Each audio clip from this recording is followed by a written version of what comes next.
From the banks of the Allegheny, welcome to Film Bits, True Detective Credit Analysis. Hey everybody, so this is going to be the special close read version of the credit analysis. So here's what I'm going to do. I'm going to play the credit song and opening images in full, and then I'm going to show you the lyrics from the song that plays, and then we're going to break down each of these images one by one. And then for the second half of the season, I'm going to let the song play through because it's a real catchy little ditty. All right, so we'll stop here, let you listen, and then we'll come back and analyze.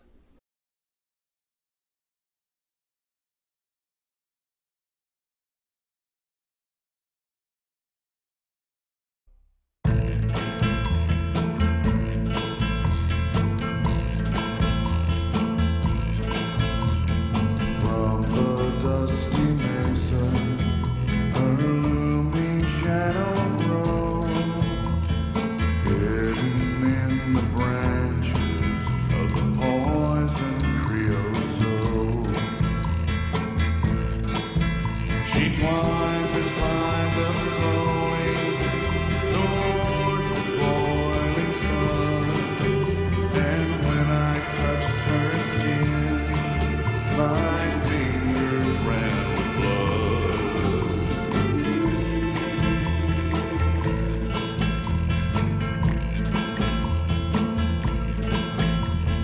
When the last light warms the rocks and the rattlesnakes unfold, mountain cats will come to drag away the walls.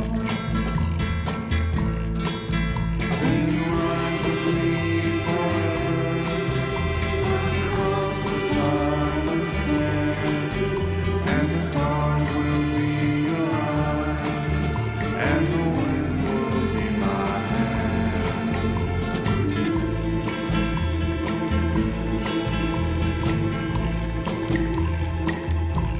The very first image we see here is a big open field with real high intensity light, almost like overexposed, and some of that machinery I've been talking about thus far.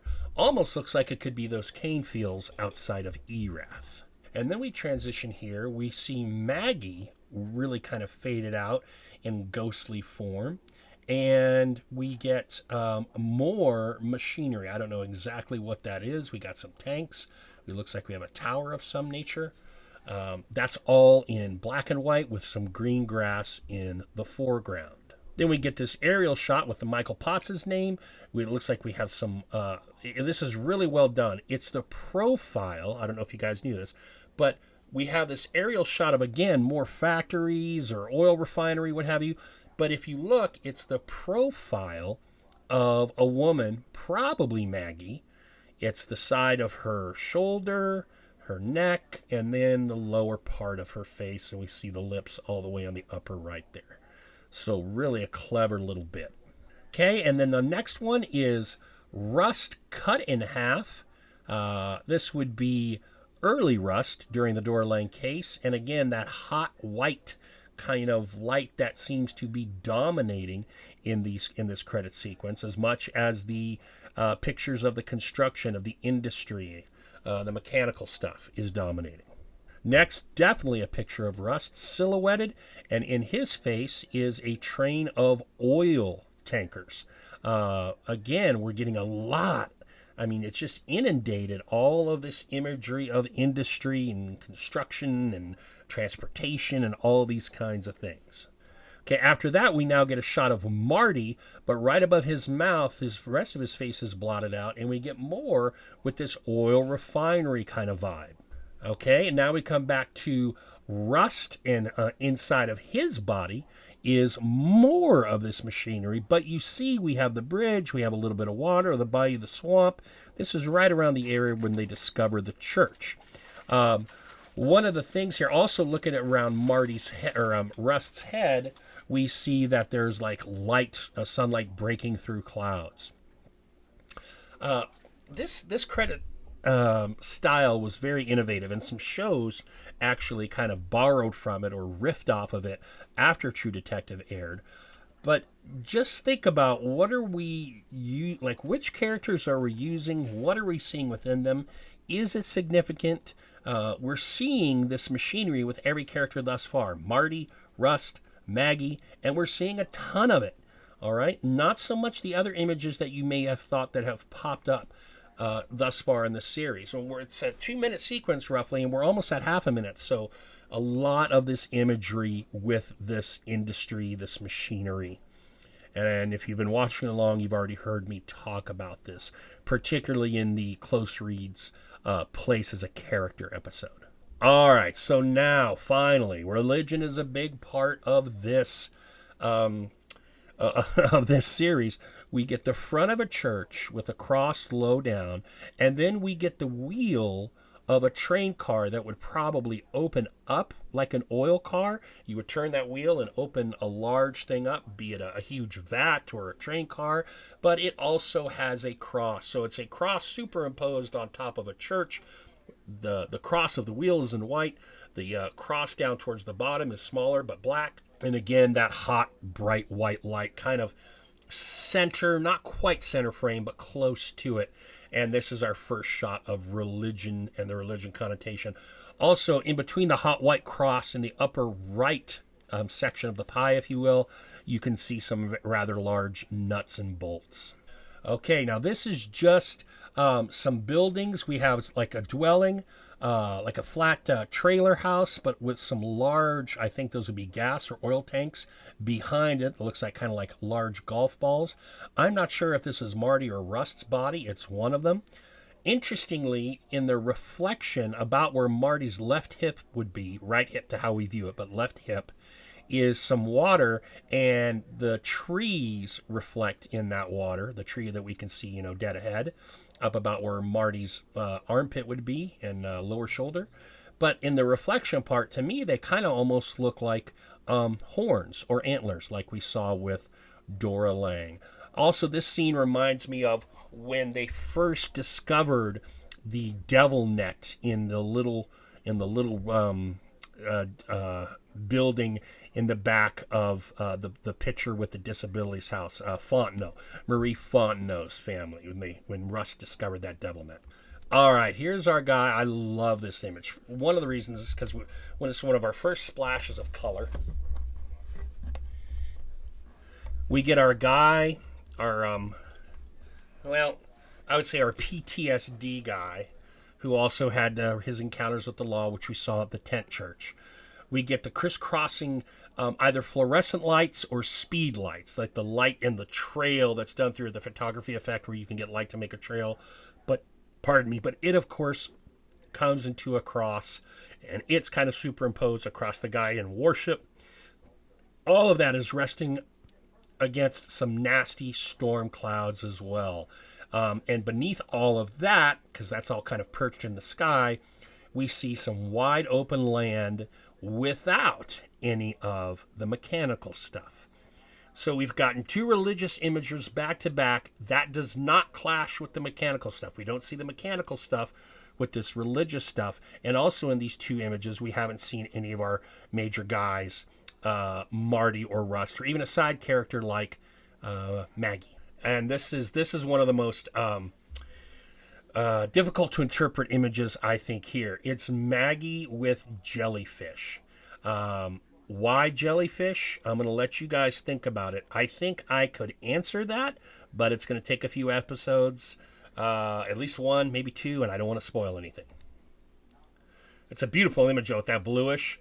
Then we have this naked female body, and then it cuts to this eye that opens, and within the eye are a bunch of trucks, and the truck stop, which has been a place Rust had gone. Now remember, we have the benefit of watching a bunch of episodes, so most of these images resonate with us. But for the person first watching this, these are all brand new, and they're coming quick and fast. We have the benefit of being able to stop them, freeze them, take a look, talk about them. But I think that's another really striking, cool image. But again, a repeated visual motif here. We get a lot of that bright, hot white light. Another really cool image. So you've got the backside of the girl resting on her spiked back heel of her high heel shoes. And I would say this would be one of the girls from the strip club. And then within her buttocks is an exterior scene with that machinery, that oil refinery, whatever the heck it is, deep in the background. So now we're back to including that element, the industry element. Now this is very interesting. I'm going to actually let this play out a little bit more. Okay, so what we have here is Dora Lang's body. We have her back. And then we have these weird kind of stripy things, almost like parking spaces with the numbers. Maybe some of you viewing this know a more exact context than that. But to me, it looks like a parking place, except for that little T, that little crossbar. That doesn't mean parking. If they were just straight lines, you could argue it's a parking spot. Also, there's a weird angle here in the middle lower left where we can see a right angle, and that doesn't mean parking anyway. So I know it's not a parking place, but that's just what it reminded me of. I would love to know the fuller context of it if someone out there knows. All right, now another great photo. So that we see actually this stripper in her patriotic wear, and she is superimposed across most of Marty, but Marty's side of his face and the front of his head and one of his eyes is being replaced by industry again. And then we have some lens flares there off to the right, some like reflection light, kind of light play, stuff like that. All right, now this is an interesting one. So it's, of course, an acoustic guitar. We're in the well or whatever. I'm not a guitar player. Whatever we call that hole, I call it the well. We see just random lit images of people at a bar. I would assume this is the bar where Rust and Marty double dated and all that stuff went down with Marty's squeeze. This is great. Rust's head, silhouette, and then we have this form. I do not recognize that person. They look bald-headed to me. We don't have a bald-headed major character outside of the one current cop, and he looks like a more slender guy. So this person is very mysterious in an overcoat, all in black, blotting out the sunlight behind him. Another very cool image. And now we cut back here to Rust, who has his head in the flames, and there is the top of maybe a church. There's a weather vane. It's a peaked structure of some kind. Again, another image with striking color. We haven't had too many with striking color. The girl in the red, white, and blue swimsuit. The red cross next to the worshiping guy. This orange. One of the things about these credits is that you don't get a lot of striking color. You get some muted color, but you get a few like this one. And obviously, I think we can do a few things with this fire and Russ being consumed by it. This is another really cool one. So here we have Marty's face looking very set and stern, and what's filling his face is one of those overhead shots. We've gotten a few of a large interstate system. Looks like part of a clover leaf going on here. All in black and white. Okay, now here is, I'm going to guess by the jacket that we're looking at, Rust. He's all in he's all in negative now, and it's not Dora Lang, but it's someone holding a deer skull. So there's obviously the connection to Dora Lang, or the connection to the people who committed, or person that committed the Lang murder. And then that little bit of flame at the end, and I froze it when the flame was consuming the form, so the form goes from all white to all flamey, and I just love that effect. Now we get this rather interesting image. It's a playground on the backside of a naked woman. So right at the base of her spine, right before it becomes her butt, we have this playground image. There have been no playgrounds thus far.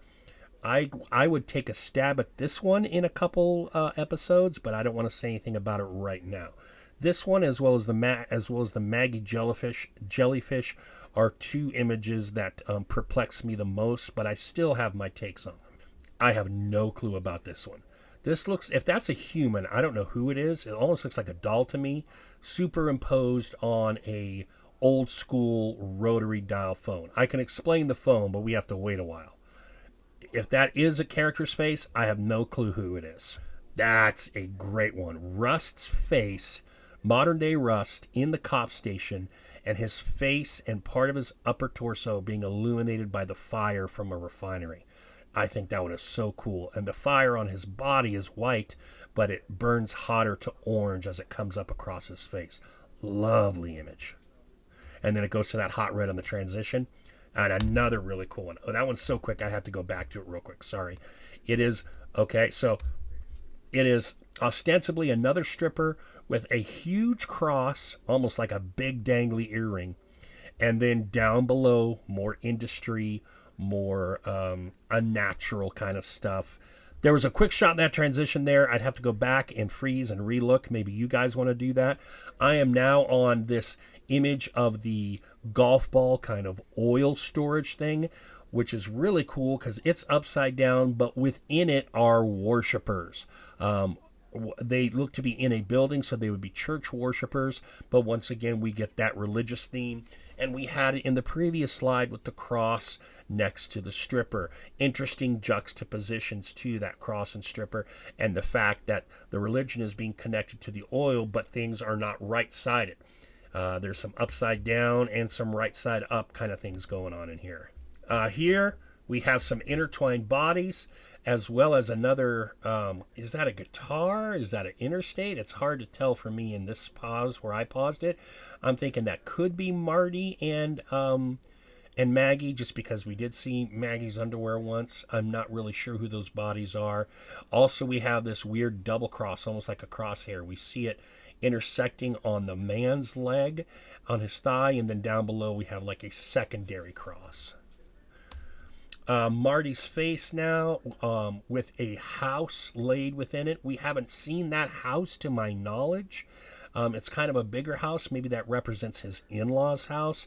His look is a little bit, I don't know, either worried or contemplative. It looks to be more of a negative look than a positive look. Then we get that flash of sparks and some smoke. And then we come over to here to an outcutting again of rust.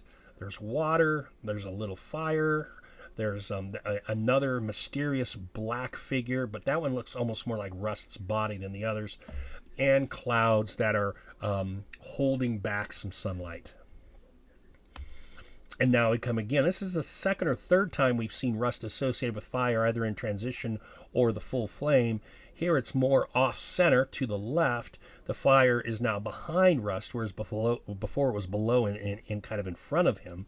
But he's still connected. And it almost looks like there might be some antler kind of things going on, both next to his cheek and behind his right ear. Yeah, I would definitely say that's an antler. And then our final image here. The cross that dissipates into True Detective. Actually, it's not our final image. We will get one more, and that's the guys getting out of their car in these 3 shots. That's about where they stopped and peed, and we get the contrast of the natural ground and the industry. Okay. So that breaks down. I think I missed 2 images because there were 2 that were just really quick in the transition, but that breaks down the credits, and it also gives you a shot of the lyrics. Maybe I'll come back and look at the lyrics on one of our remaining episodes as part of the episode later on, but I'm already at 18 minutes, and I think I've done enough here.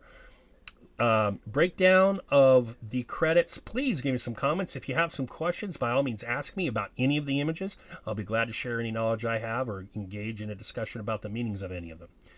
Take care. I hope you enjoyed this close read, True Detective credit roll, and I'll see you next time. Bye-bye.